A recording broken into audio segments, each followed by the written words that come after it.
May Snowden is with us today, guys, on this episode of the Advisory Board Podcast. May, thanks so much for joining us. Oh, you're welcome. I'm glad to be here. You guys, May is a friend of mine. We're in a mastermind group together, but she is an incredible person. She also happens to be an expert in inclusion and diversity coaching. She's had a great amount of experience in corporate America doing this. And she's also a senior fellow in human capital and a program director for two councils on the conference board, the Global Diversity and Inclusion Executives and the council, I'm butchering this one, and the Diversity and Inclusion Leaders Council. Right. You might need to help me out. That's here. good. But you did well. She's also been married for a long time. She's got kids, grandkids. I want to turn the time over to you, May. Tell us more about yourself a little bit for those who are listening. All right. So I have a life that I love, and I hope that you all are loving your life, because I think that is why we're here. We're here to evolve, to grow, and over the years, I have seen myself just grow, just to evolve and to learn, and I feel that I am an ongoing learner. So I hope you feel that way too, because if we stop learning, then we die. So as we are looking at this topic today, I really want you to stay open and learn as much as you can, because you're the change that we're looking for. We're really looking for you to help us in creating a world that can be a world of peace, a world of abundance for all, and a world where we can thrive. So I'm really looking for everyone in the globe to be able to thrive in their life. May, I appreciate it. And tell us a little bit about some of the consulting work that you do. There's a lot of people listening may say, ooh, I need to talk to May separately, especially because this is such a timely topic right now where people are trying to figure out, how do I make my company or my community or my family more inclusive? So tell us a little bit about what you specialize in. I led diversity and inclusion for 3 different industries. And so I really have focused in on how do you build a sustainable diversity and inclusion strategy within a corporation. And I have spent a number of years doing that. And I know what works and I know what does not work. And so I feel very comfortable about that. And I see so often things that I know they just don't work. There are a lot of programs, but they really don't get you to where you want to be. And so I tend to really want to focus in on helping people come up with a vision, something that helps them identify, where is it that we want to be? You know, if we looked out 20 years, if we looked out 15 years, 10 years, 5 years, what do we want to see different than we have today? And just let people just imagine, just look at all of their longings for something different and their discontent about what really is currently, and come up with their vision for their organization or their family, their life that relates to inclusivity and diversity and equity. So I normally start right there, because I find that so many organizations don't have a clear vision of where they really want to go, of where they want to be. Then once people are clear about where they want to be and they are really enthusiastic about it and they feel good about it and it fulfills their values. So they look at their values and say, oh, does this align with my values? Does this align with my guiding principles? And when they find that this does, then we can look at, okay, where are we now? Let's do some assessments now. Let's look at what the gap is that we need to close. Because if we don't know where we want to be and we don't know where we are, then we don't know how to close that gap. And oftentimes we're doing a lot of different programs that aren't really focused in on closing a gap from where we are to where we want to be. And it's pretty simple. You know, you can't have a good life, a family. You have to have values and a vision for your family. You have to have it for your organization. You have to have it in everything that you do. Mhm. I love it. No, Yeah. thanks so much. And may you're Uh, one of the people that you just live what you preach. And that's one of the things I yeah. love about you. And you know what I have done most recently, Dave, which I'm really excited about, is that I've looked at how do I individualize this and how can I do coaching at an individual level? How can I help individual employees look at their vision for themselves Mhm. and, and how they can, what they can do to close that gap between where they are and what their vision is for themselves. And that is really helpful because when people are living a life that they love because their vision is coming into being, then they're a better employee. They're more engaged, their productivity is higher, they're more creative. They really feel like, wow, I'm here for a purpose in this organization and I'm going to deliver. And I know I'm going to be, I'll be blessed by it because I will be, lots of good things will happen to me because of it. Yeah. So, yeah, it's good for everyone. Yeah. Well, I That's what appreciate I like about it. it. So guys, as you listen in today, what we want to talk about today, we want to talk about um, prejudice. We want to talk about racism, but more importantly, how do we personally or organizationally start to build some structures and some behaviors that will help us to live a more inclusive life and build more inclusive cultures and include diversity as part of our strategy. That's kind of what we want to talk about today. And to get things started, May, the first question, and this is a tough one to discuss right now, but you're the right person to do it. Yeah. So tell it, like, what is prejudice? In Okay. perspective. It's easier, I think, Uh, for you to explain that than for me. all right. Okay. Well, prejudice, you could just take the word apart. Prejudge. Prejudice is when we prejudge, we come up with a conclusion, we come up with an opinion of something, some group of people, and it's not based on knowledge, it's not based on reason, it's just based on something, some kind of idea that we have about a whole group of people. And so because we have this idea about a whole group of people, an individual that comes up, I will use that whole group of people prejudgment about this one individual. Now, it can be a positive prejudice or it can be a negative prejudice. So, sometimes people will say, oh, this is what I've heard these kinds of things about blacks. Black people can dance, or black people, they can play basketball, or they're good in sports.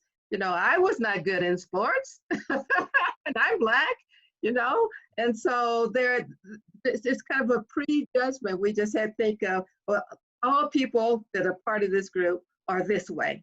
And Mm. so it's really interesting because, bias means about the same thing as prejudice. It's something we prejudge, right? So we use the words different, together. Sometimes we say prejudice, sometimes we'll say bias. Well, a lot of discussion right now is on unconscious and conscious bias in organization. Hmm. Yeah. And interestingly enough, I mean, prejudice right now, it's a hot topic because there's so much going on right now around Black Lives Matter, around Yeah, some of the terrible things that have happened in the world and still continue to happen due to, I think, a lot of unconscious bias. yeah, Uh, but there are a lot of ways, there's a lot of prejudice out there. I mean, I think yeah, about a lot of the marginalized communities, the LGBTQ, or even religious yes, groups. I mean, yes, you know, after 9/11, you certainly didn't want to be a Muslim living in the United States for a while, and that's unfair. that's right. That's The right. kindest, most wonderful people I know, there are prejudice around a lot of other faiths. Members Yes, of the LDS community, or Church of Jesus Christ of Latter-day Saints, the yeah. Jewish community, Jews. even people in the religious community, the Pentecostals group, like they prejudgment around the world. All it doesn't matter, right? Um, That's right. yeah, That's right. It's really big. And I was looking at some data the other day by the Pew Research Group, and yeah, they said that the group that is people have the most prejudice against is the Muslims. Then after the Muslims, it's blacks. So then they have each category all separated on their chart based on their research. Oh wow, I'd be interested to take a look at that. Okay, okay. Yeah. But it's Yeah, funny because there even one more I'll bring up because I've well, two more. Age. yes, It's funny because, well, not funny, but ironic because culturally, I don't know if you've heard this. Young people nowadays, if they want to refer to somebody as kind of like an out of touch old person, they call them a boomer. That's become, yes, and I feel old even like talking about slang, right? Like, yes. uh, but my kid Yeah, said that to me one time. He's like, "Dad, you're a boomer," and I was you're a like, boomer. "Me?" Well, yeah. And I was like, Well, first I was like, "Explain what that means to you," because I think of baby boomers in a completely different light. And you meant that derisively. So after yeah, that, we were lifting weights in the basement, and I maxed out on bench press. And I was like, "Well, just for the record, my son's yeah. 6. This boomer just maxed out about 50 pounds higher than you did." And, but I was one of those daddy lecture moments where like, let me explain what a boomer actually is, bud, and why I expect you to treat them with respect. Uh, Yeah, they've earned it. And he's like, yeah, "Oh, I actually didn't know that, Dad." Uh, yeah, which is, yeah. And then the vice versa, to make sure that he understands that boomers want to treat, the Gen Z group with respect to. yeah, Because I do hear a lot of baby boomers who talk about the younger generations. They're lazy. They want to they want to start work one day and get promoted the next day. Or there's a lot of different conversations that go on that relate to a prejudice against a group of people mhm, based on their generation or their age yeah, it's true. Or based upon their body type. I mean, or their body type. That's right. I've seen some articles about this, and it's unfortunately true quite a bit that if somebody comes in for an interview and Hmm. they're overweight, Yes. people start to attach all sorts of strange things like, "Oh, he must Oh, be yeah. lazy, she must be lazy," or Right. how about genetics, or how Yeah. about like you have no idea like how that Yeah. person, and maybe that's just their natural body type, and they're super healthy, healthier than you Yeah. in the office That's guy. right. Doesn't matter, right? That's But right. yeah, so So but let me, all of those things. Yeah. So that is such. I'm so glad that you brought that up because there are so many different ways that we are prejudiced, and everybody is prejudiced. Everybody has a bias again, positive or negative. Everybody does. yeah, So I think that's really important for us to understand and for us to say, okay, now that I know that I am guilty because I do have prejudices, I need to be aware of them. So what am I going to do to be aware? yeah, and that's part of the question. I think the next question, May, is you have a lot of expertise in this, but understanding, I think, where prejudice and bias, some of these biases come from, I think Mm-hmm. can be helpful. And I was Mm-hmm. wondering, if you shared some interesting insights with our mastermind group last week about that. Do you mind maybe sharing a little bit of insight about some of the origins of prejudice and especially racism? I found Okay. it interesting. All right. Okay. So when you just think about where our biases come from, when we come to this world as a baby, we don't have any biases. We don't have any prejudices. We're just coming out and we say, "Oh, what is this? What have I signed up for?" And we're eager to meet people. We're eager to see what's going on, and we're eager to get into things. So how do we learn these things? Well, from our family, our parents, our uncles, our aunts, our grandparents, all of the relatives that we have in the family. They say a little things, and then we're eager, we're listening, we're catching on. Yeah, We see the eyebrow raised, we see the frown on the face. We read those behaviors. So family is the biggest piece. And then there's friends that come over to the house. And then there's the culture that we're brought up, our culture of origin. So some cultures teach different things about different groups of people. A lot of tribalism. This tribe talks about the other tribe, and so you grow up in this tribe, so you're taught that this other tribe is is terrible. They do this and they do that, and all the things that this tribe says that they don't do. So it's brought up through that. And then you have your churches, your ministers, the people that are in charge. What are they saying? How are they reacting? What are they doing inside the church and outside the church? Our teachers are really very, let me just give you this one little, little, this is a really kind of interesting thing because this the little African-American kid, he's in the second grade. And so the teacher um, is upset with him because she says that he's kind of out of control. She says he's out of control. So when she's teaching up there and talking, he will repeat some of the things that she's saying. You know, he's just really eager into it. Whatever she's saying, she's into it. And so she gave this child a really bad mark and wrote in his report card his behavior to the parents. And so the mother came to talk to the teacher, which was a really good thing, and found out that in their church, so I don't know if you've ever gone to a Black or African American church, but in some old-fashioned churches, there's like a call and response. So the minister is saying something up there, the audience is responding. So they're responding. They'll say something, you know, back to the minister. And the minister loves it. And that just gins them up and they keep coming back. And so it's just a back and forth.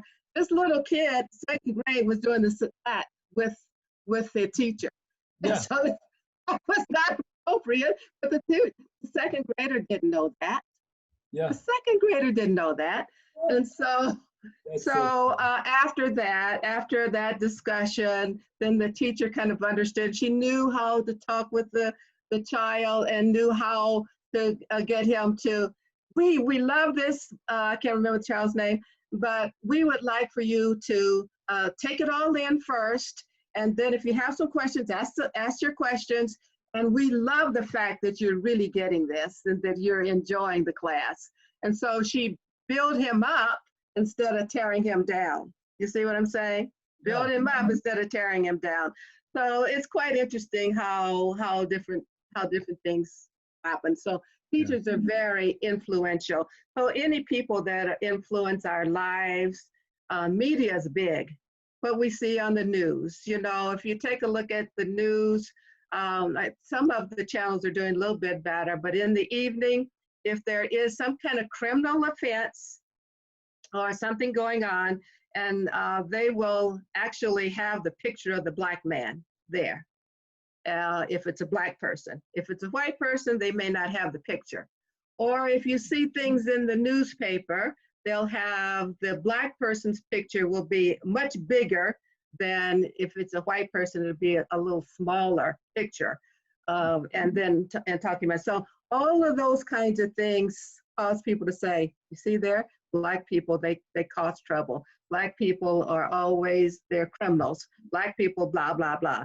It's the media. And then magazines. I remember as a child, I didn't see any Black women in magazines.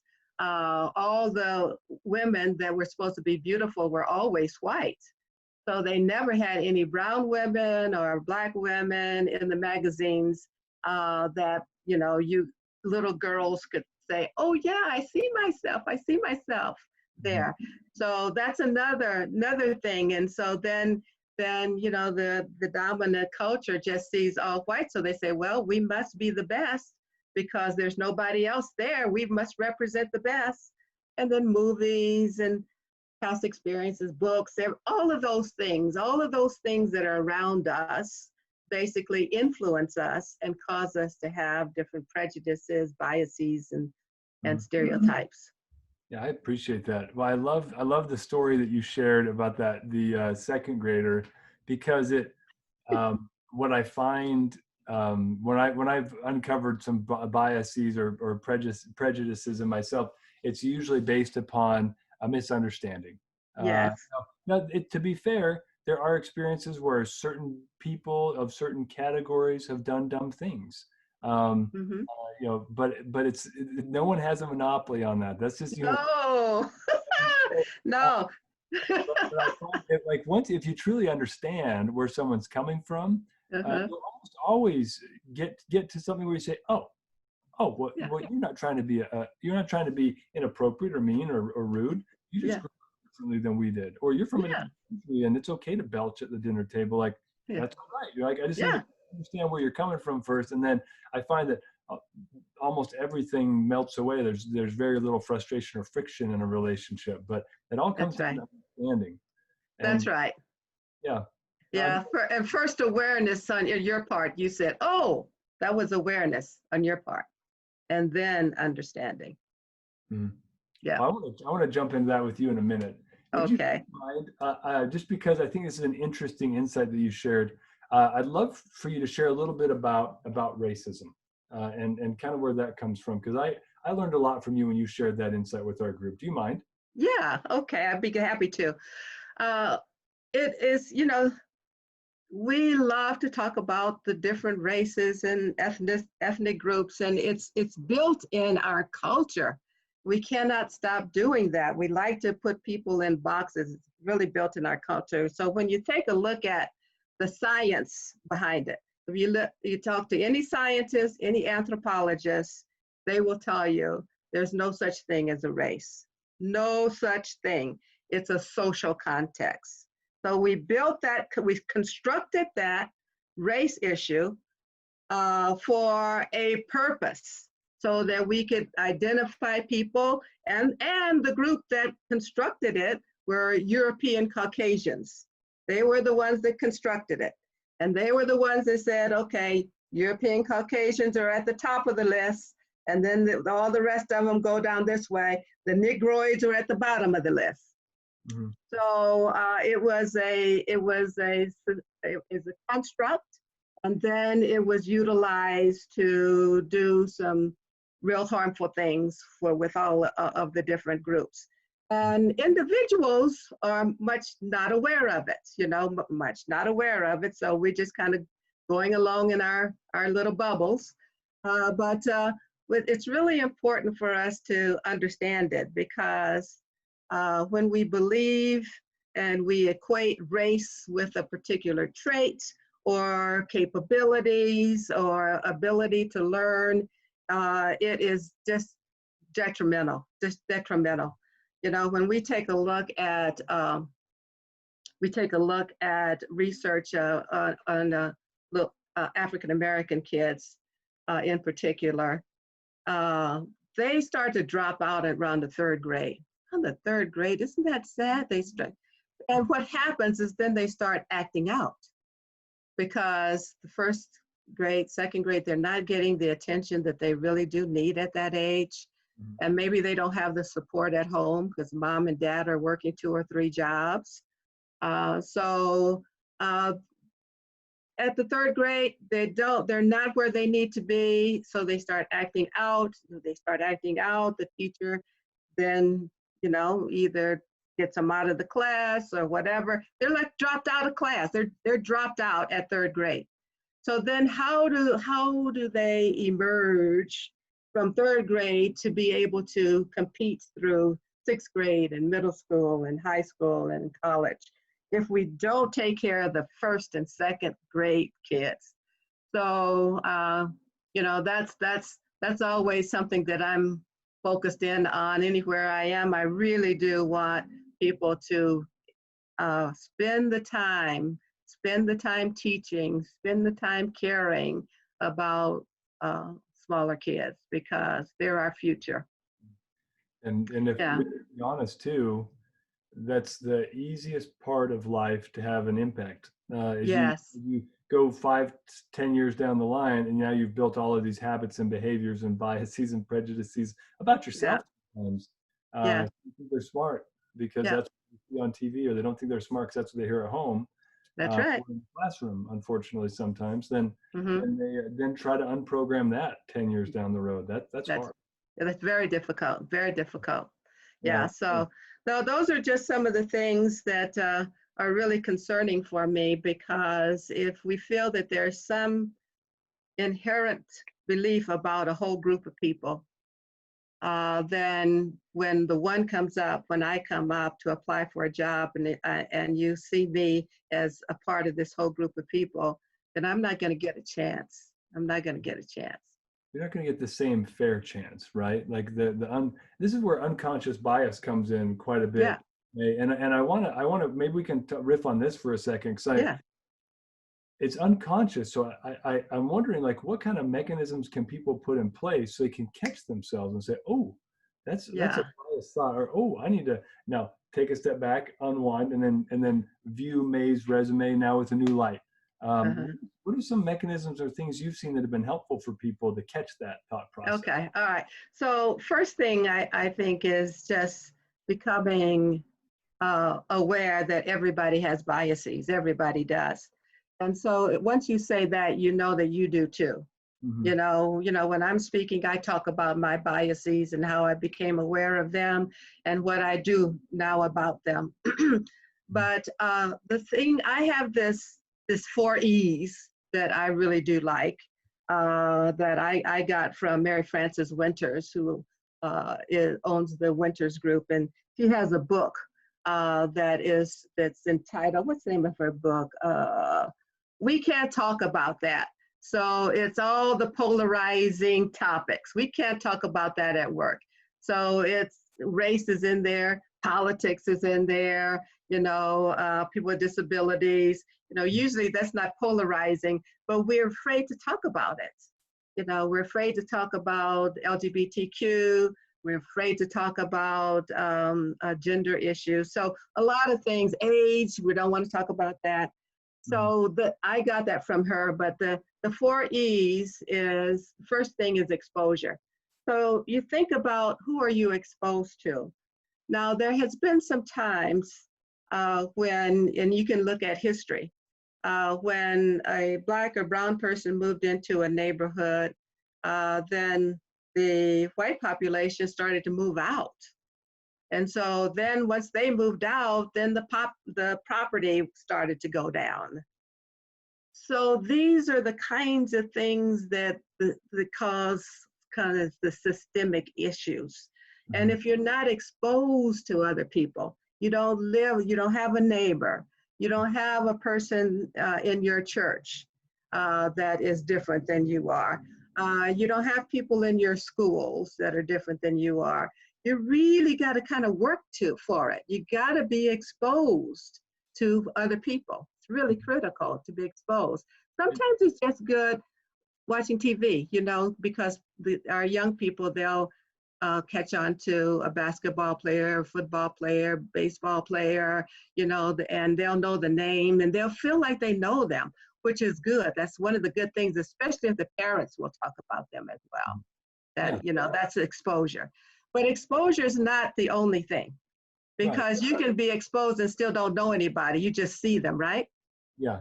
So the other thing is experience. Do you have an experience with someone that's different than you?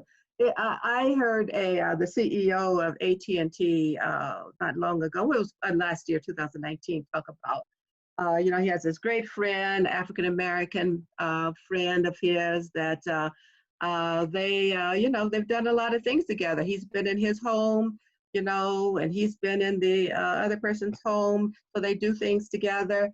But there was an issue that he really did not know that this person, his friend, had experienced. And he was really kind of upset with himself that he did not know that, because they never talk about those things.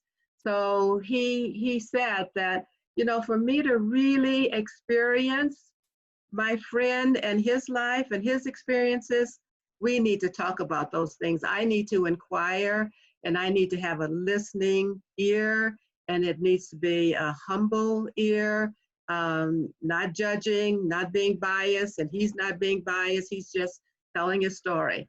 So it's really that experience that you have. If you have kids, make sure that they have some experiences with people that are different than they are, so that they're not frightened, because, oh yeah, we see, we understand. So experience is a great one. Then the third thing is education. Education is prime. you got to learn yourself. You got to study. You got to read. You got to Google. You got to understand the experiences of other groups, so that you really know what they're going through. And then once you know that, then put yourself in their place. Empathy. Empathy is the fourth one. Yeah. Walk a mile in their shoes. And I want to take a step back and go back, because Yeah. I love the four E's, what you've outlined. And Okay. how do we, I mean, exposure is a tricky one for me, because, Yeah. and experience, those two, because it's easy to do, passive research and feel like you're getting educated by, reading blog posts or doing whatever you want to do. But gaining meaningful exposure is a little challenging. You're watching TV. It's so much is farcical it's not even close to reality on TV. Yeah. Like, what are you going to watch, Blackish? Or it's hard Right. to feel like you're getting exposed in a meaningful way there. So what are some ways, like, so I'm middle-aged white Mm-hmm. Christian male, right? Like, what are some meaningful ways or someone like me or in a different community could feel like a comfortable way to approach gaining meaningful exposure into a culture that they're not Yeah. familiar with? But let's say Yeah. for me it's like the Muslim culture, or I want to really understand more like LGBTQ, like Uh-huh. community. I've got some good friends that are Uh-huh. longstanding, have been part of that community for a long time. Yeah. So Yeah. what are some ways you feel Yeah. like you get exposure to something like that? Right. Right. So, it just depends on the individual, but I would say for you, someone like you has a business and so forth. Um, Attending one of the NAACP functions in Salt Lake City. They have some really great ones. They have some great speakers. You get to know a lot of different people there and what they do and so forth. These are African Americans, and you don't find a whole lot of African Americans in Utah. Mhm. So that is a real uh, key place to do that, a key place to go. If you want to visit other churches, there's some predominantly Black churches in Salt Lake for sure.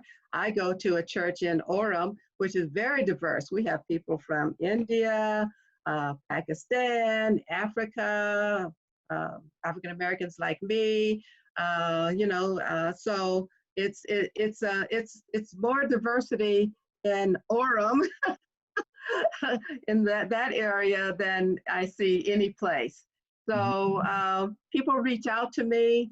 They asked me to speak to the women's group there. So I spoke to the women's group so they get a chance to know who I am. And then just out in the lobby, I smile at everybody and I speak to everyone.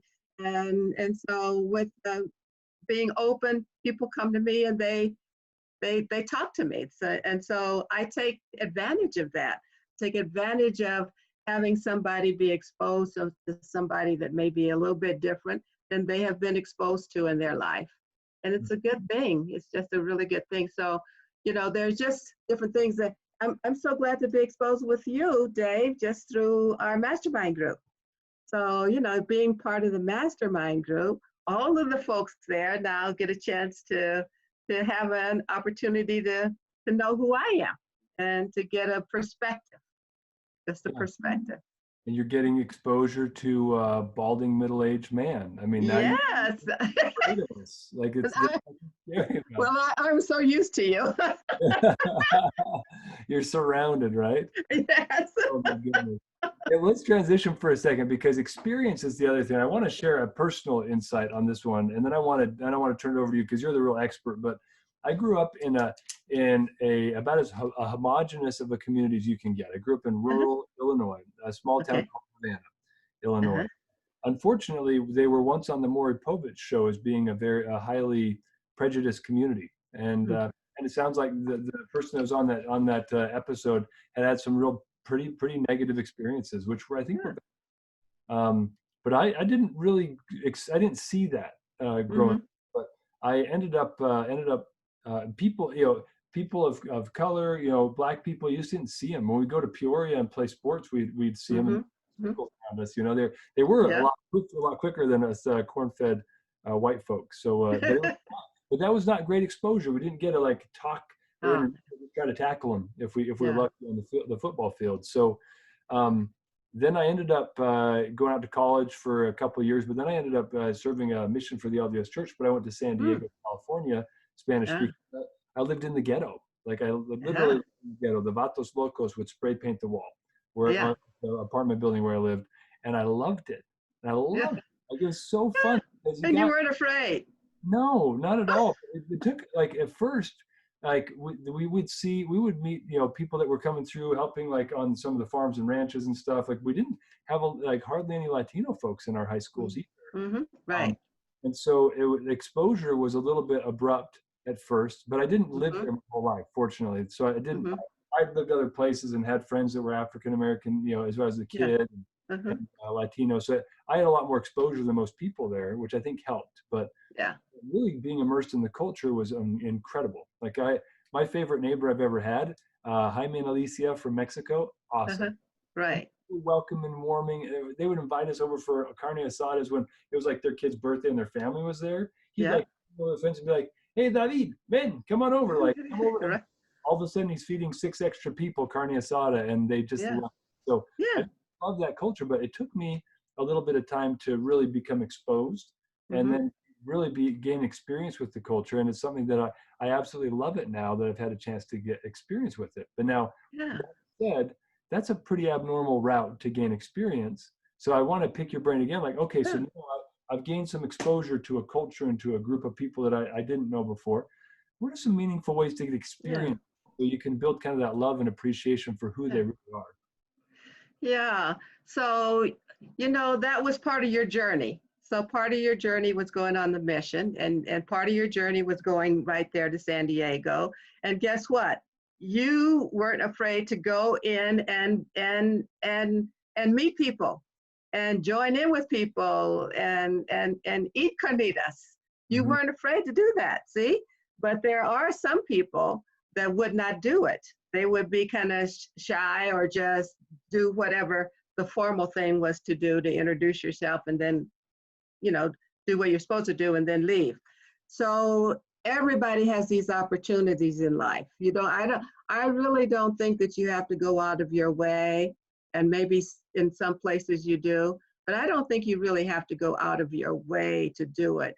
On your journey, you are going to have opportunities to become who you really are, to really become that person that is a person of caring and love and hope and kindness and generosity and self-control. You're going to have that opportunity to do that. So I wouldn't worry about that. Now, let me just tell you some examples from my own experience. Please. So I was at this one company where our succession list looked horrible. We didn't have brown and black people on the succession list that was going to help us in the future. And so I thought about that, and so I talked to my boss, who was the chief administrative officer, and I indicated to him that I want to start having dinners at my house, and I would like to have him and his wife there, the CEO and his wife, Mm-hmm. and I want to invite people of color to the dinner with their significant others, and the most senior person in that organization. Okay, so like for example, if it was a chief technology officer, I would have people that I felt should be considered for the succession list there with their significant other. Okay. Mm-hmm. All right. So first, they were a little bit cautious about it. The CEO, he'd never been to a black woman's home, a black person's home, he'd never been there. Mm-hmm. Okay. So he was kind of cautious about it. But that's what I wanted them to do. I wanted that to happen. I wanted them to experience, not just be exposed at work, doing the work kind of stuff, but experience different people in a informal atmosphere. That worked very, very well, very well. My CEO just felt that that was the best thing ever. He learned about people in the organization he did not know. Even some of the senior people, like the chief technology officer, did not know people in his own organization, Hmm. because they just kind of work in their office most of the time, and they're not in the field. They don't know what's going on. So sometimes you have to organize some things like that. So see what you see. You see people. You speak to people. You speak to people. You see somebody different. You speak to them. I speak to everybody I see on the street. My husband says, "Oh my gosh, this person. Why are you speaking to everyone?" I said, "That's who I am." Yeah. Yeah. Because then they see me, and then they look at me, and then they speak, and then can have an engagement, and then they're not afraid. They're not frightened. Mhm. Yeah, Yeah. yeah, Speaking of that, I am so glad you shared that. What a good idea. I mean, because you can kind of create a safe environment where yeah, you start to create the exposure for people. I yeah. had an experience this weekend with my wife. We went to Lowe's. We had to go, exchange, or we bought a cabinet for our bathroom and it was broken, so we had to go exchange it. Uh-huh. And we're in line, and the registers were having a problem. It was right at the end of the day when they're trying to close. And there are these two guys that were behind us in line that went to the register right next to us. And they Uh-huh. were both Caucasian, but they were Uh-huh. pretty rough, and they had tattoos all over their faces. They both looked like they probably had some prison time. And, Uh-huh. uh, and I don't know, I'm kind of wired the same way you are, but Uh-huh. they were having issues with the register. We happened to have a little bit of cash, and the guy just had a 20, and they couldn't accept the bill in the register. It wouldn't open for some reason. And Uh-huh. I just overheard them. So I just turned, I was like, "Hey, what's going on, guys?" And they're like, they told me. And I said, Mhm. we might have enough cash, because like $6 and 31 Uh-huh. cents. Like, Oh, okay. let me see if we can help you out. So we start digging in our wallets, trying to find some change. Yeah. And then one of his buddy was like, "Oh, I've got 31 cents." And all of a sudden we have this like Yeah. really real, like genuine human to human interaction. And the Mm-hmm. started to work 10 Yeah. seconds later. And we had a nice conversation. And I thought, you know what, Yeah. fully, I had a natural bias at first, like a little bit Yeah. of a repulsion, like, "Uh-oh, these guys look kind of dangerous and sketchy." Yes. And they're like super kind and genuine. We had Yes. a meaningful discussion. I thought, boy, like it doesn't matter, but I just it was forcing the experience by having a conversation that made us, Yes. that broke that barrier down, so we could see each other as humans and not as kind of objectified individuals. Yes. That's so powerful. And that's the way to do it. That's just the way to do it. Just, like I say, it's, our journey, we have opportunities all the time. We Mhm. got to be aware of them.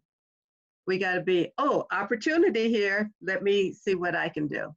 I appreciate that. Yeah. I'd Yeah. love to pick your brain. We're running a little short on time, and I thought, since you've had so much experience in it, what are a couple of takeaways for business leaders? Because a lot of the folks that listen to this, they're in the franchising industry. They're leaders of a business, but they're leaders of businesses, right? Like they've got sometimes hundreds of locations underneath them, and creating a culture sometimes can be a little hard in that environment. What Mm-hmm. advice would you give to a business leader that's trying to be conscientious and remove bias and Mm-hmm. increase diversity in his or her culture? Mm-hmm. Well, first thing I would ask them is, do you have a vision for your organization based on the culture that you'd like to create in your organization? What does that look like? What are the benefits of that culture? And why is it that you even want to create that culture? So it's really getting to the why of their D&I work. Yeah. So oftentimes they haven't thought about that. And so if they really think about that, then they'll come up with their clear vision and a clear why as to why this is important to me and why this is important to my business and why this will be important to my employees. And So can once, you pause there for a second, May? Like, mhm, you've seen this before, but many people don't understand the power of diversity in an organization. How does it impact a group? When you've got a highly diverse group of people running a company, how can that improve performance versus a very homogenous group of people? yeah, yeah. So there's a lot of studies out there that show that a diverse group of people perform better on a longer term basis than a homogenous group of people. And the reason why is that when you have a homogeneous group of people, you may have a couple of people that merge to be leaders of the group. Everybody else kind of just follows them. And so there's not a whole lot of creativity going on. People aren't doing a whole lot of exchange of ideas. So you kind of just go along. You just, you get in this kind of group think. It establishes a group think. You don't want a group think. You want a group that has different ideas coming from different perspectives, coming from different experiences in life to help generate those ideas that are going to get the organization to whatever their goal is that they're working on. So that is why it's so important to have diversity. So you don't want all one group of anything. You don't want all women. You got to have men and women, so it really is important to have a diverse group. Sometimes you'll get over too many of what one group. You don't want that. You need the different ideas so that you can really ideate in your organization. So that's the key piece. But the issue is, do you have a culture where people feel psychologically safe to really be authentic and to say they disagree or they have a different idea, or have we thought about this? I know we've been doing it this way forever. Have you ever thought that maybe we should, try something like this idea? It may improve our productivity, or it may improve our front line. I like to talk about top line, bottom line, and front line to leaders, because I think it's important to them. It's important, their top line is important because of revenue. So how are we going to drive revenue in a diverse environment with diverse customers? We even know who our customers are. Mm-hmm. And then on the bottom line, how are we going to improve productivity? Productivity is a tough thing to improve. So you really got to have good buy-in from everyone and utilizing all ideas. And then frontline, your employees are your brand. So if you don't understand that your employees are your brand, then we could be having some issues outside as far as getting new employees in, and also even customers because of what employees may be saying on the outside. Yeah, that's fantastic advice. I appreciate it. May, I've got one last thing. You shared this story, and I want you to share it because it was adorable. Okay. It's also super instructive when you shared it with our group. Would you mind? There are a lot of folks out there that are they're awkward about talking to people that are different. And yes. You had an experience that you shared with me about this little girl that pointed a finger and said, "Hey, mommy, look," on the street. Would you mind sharing that story? It's kind of a thought, and then maybe a wrap-up thought from you about how can we use inclusive language, similar to what you did in that story. I loved it. Okay, all right. So I was in Provo one day. It was around lunchtime, and I don't remember, I had gone in to do something. And I was just coming around the corner, and this wonderful couple, this man and woman, and a little girl, maybe she was like 2 years old, and then a little boy in a stroller. Coming around the corner, and the little girl just enthusiastically said with big, big eyes and kind of like shocked and scared, "Mom, she's Black." And so then the parents didn't know what to say. They just turned beet red. They were just like they could just die right there. And so I just kneeled down to the little girl and I just said to her, "Isn't God wonderful? He has so many, many, many colors. You have seen different colors and flowers. You've seen red and yellow and pink. You got green. Oh, there's just all kind of different colors out there.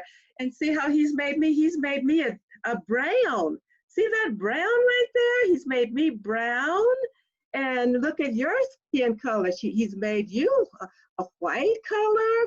Isn't he marvelous? He's just marvelous. He just loves us so. He loves every color. Every color is love." And so, after just talking to her, the parents just took a deep breath and they felt so much better about that. And the little girl just got this big smile on her face. And, she just felt she met her best friend. I love that. But little kids, they just, they're anxious to know. They've heard somebody say something, or they're in a community where there's nobody, my color there. And so it's kind of odd for them. So they're just inquiring. That's all. They're Mhm. just inquiring. And so we don't want to assume it's negative. We don't want to assume that. We want to make it positive. Whatever it is, make it positive so it's a learning experience. Yeah, I love it. I love it. And May, thanks for joining us. You've had so many insights. I wish we could go another half an hour because I've got 3 or 4 more questions I'd love to ask, but I'll do that some other time on the side. Next time. Okay.